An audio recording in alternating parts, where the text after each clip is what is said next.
Hi guys, so nandito tayo ngayon sa machine na to at pinapagawa ng kaibigan natin ang kanyang cellphone.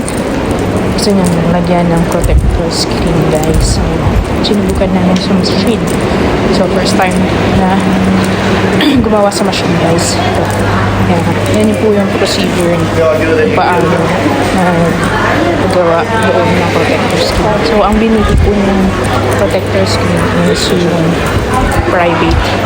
Hindi po nakikita ng kamarites yung phone mo. Ayan guys. So yan. So kailangan mo magbayad through card or Alipay. Meron din naman siyang Alipay.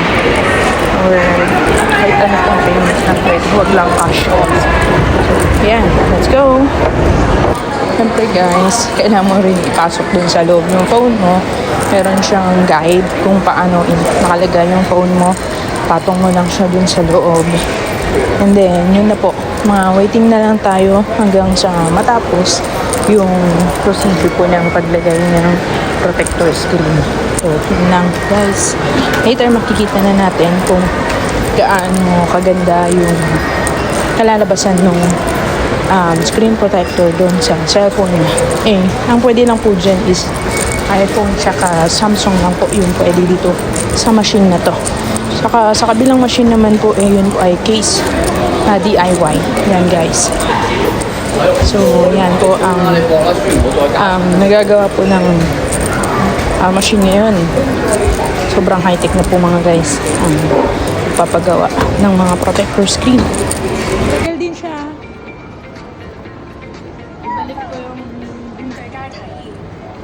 Tapos na siya guys. Let's see. Oh. Yay! Tapos buksan mo na.